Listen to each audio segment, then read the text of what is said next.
The first time you look at the chords in a jazz standard, it looks like a mix of random letters and numbers. Memorizing and playing them feels impossible, but it doesn't have to be that way.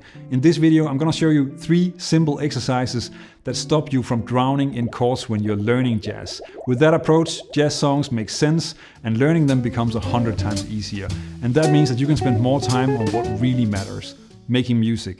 Let's start with a simple and essential exercise, but don't underestimate it. It is the single best way to put chords into context, and it helps you more than you'd expect. When you look at a jazz standard, the chords can feel disconnected, but most songs are built on a small set of chords that all belong to the same key. Now, if you train your hands and ears to recognize those chords as a group, everything gets easier. The easiest way to do that is to practice the diatonic chords of that scale. Let's take C major and use shell voicings to go through the scale.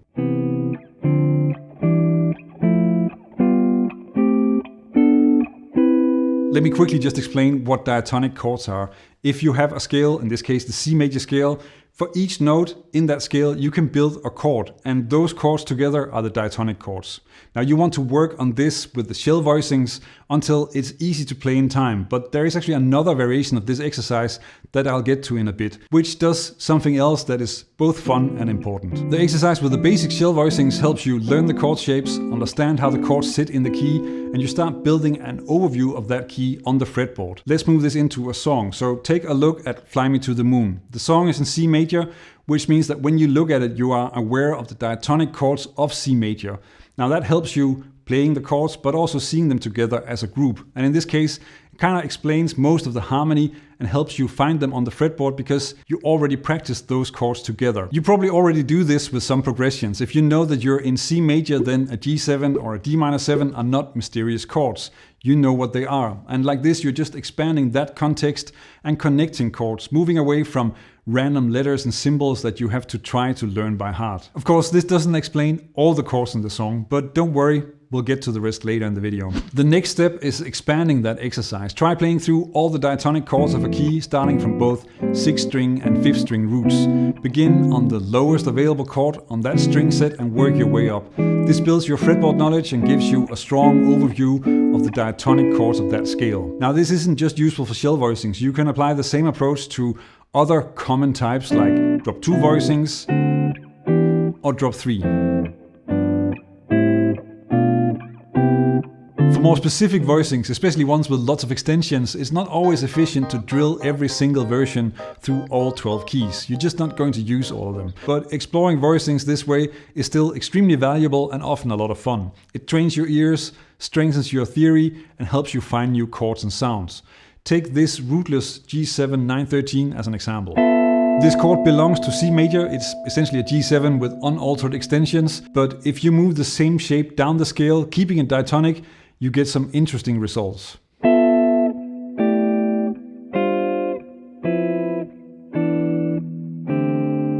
So really what I'm doing here is, of course, that I'm just looking at this voicing and then I'm moving down the notes one by one. So I'm sort of seeing the scale on each string. And in that way moving it down. Now the first one was, of course, the G7 with a 9 and 13. Now if I move that down, the first step, then I'm gonna get an F major chord because that's the next or the previous diatonic chord, and that would be this. Now this is an F major 7 with a 9 and a 13. Then the next one would be E minor. So here we have E minor with a flat 9 and a flat 13. Of course, this also really looks like a G7 sus4. And then we move down to this. Now that's a D minor. We have the F and the C here. And then you have a 9 and a 13 as well. Then we get a C major 7. So C major 7 with a 9 and a 13. The next one would be a B half diminished. So 3rd and 7, flat 9 and flat 13. Again, this looks more like a D minor 11, I guess.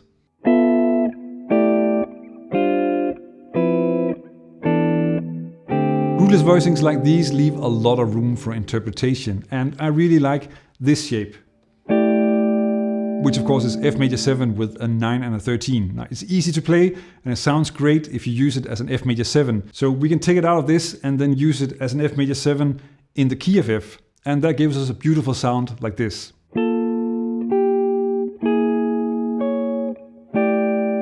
When you practice like this, it's not about drilling everything until it's perfect. It's about discovering new chords and colors and turning them into music. And that is also how I saw Barry Harris explore harmony in the piano workshops at the Conservatory in The Hague. Try different things, take the stuff you like, and use that in the songs. Let's move on to the next skill, which makes learning songs 1,000 times easier. Try to remember this sequence of symbols. G, V, 1, T, 4, R. Did you get it?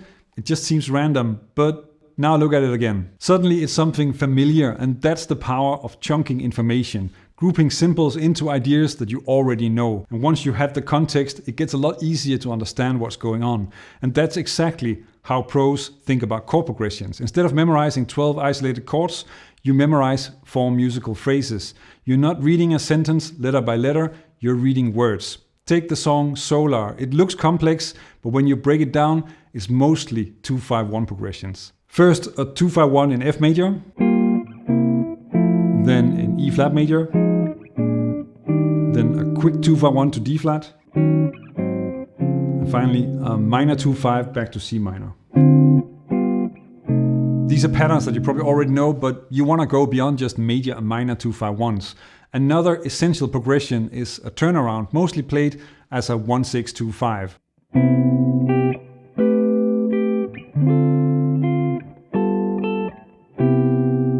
Again, you have those in both major and minor. Now, an important point here with these is that you should group together similar progressions. So a 3-6-2-5 is also just a turnaround.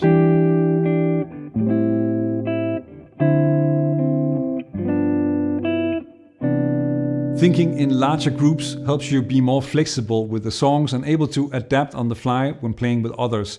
Another common one is the 4 minor 1. So in C major that would be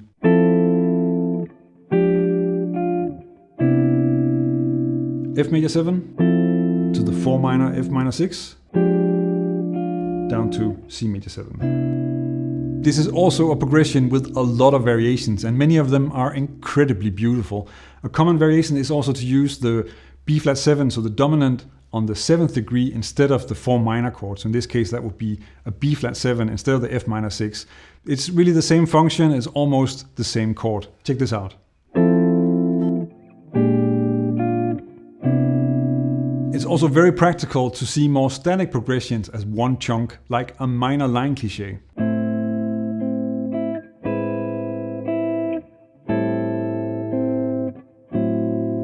Grouping the chords together like this is similar to how Barry Harris and Joe Pass see it. The 2 chord is a part of the 5, and that kind of thinking simplifies everything and makes it easier to play music. So the next time you look at a lead sheet, don't just see a row of chords, look for musical words and learn to read the harmony the way the pros do. Remember that part of Fly Me to the Moon that we couldn't explain earlier? Let's look at what's really going on. There are 2 dominant chords that don't belong to the key of C major, E7 and A7. But they sound completely natural because you can already hear where they're resolving to, and that's because they're secondary dominants. So E7 resolves to A minor, and a few bars later, A7 is resolving to D minor 7. Now the song isn't modulating, it's still in C major, but those dominants are used to lead strongly into another chord within the key. So a secondary dominant is a chord that temporarily acts like a 5 chord of something other than the tonic. A7 is the 5 of D minor 7, and of course E7 is the 5 of A minor 7. Sometimes secondary dominants are also accompanied by the 2 chord, and that's actually also something that you see in Fly Me to the Moon, where you have B half diminished and E7 going to A minor.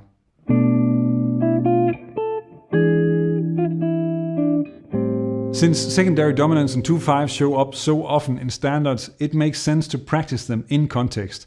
One exercise that you can try is to take the diatonic chords of a key and then insert a dominant before each one. A simple version with shell voicings might look like this.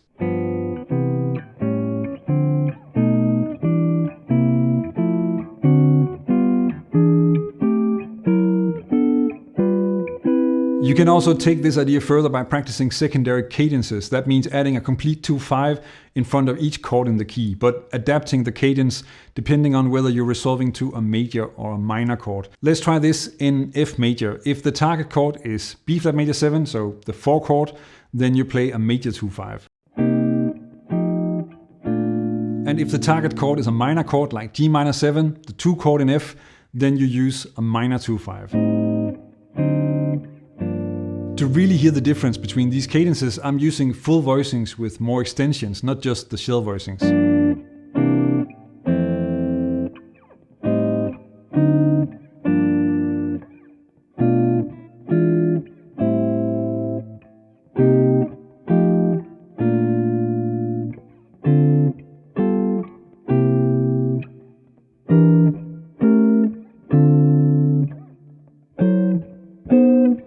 With this system of chunking chords and understanding harmony, you're already way ahead in learning jazz standards, but you need to play the chord, not just remember them. And there is a simple method pros like Joe Pass use all the time, which is more accessible than you might think and incredibly powerful. And that's what I cover in this video. Check it out, learn jazz, make music.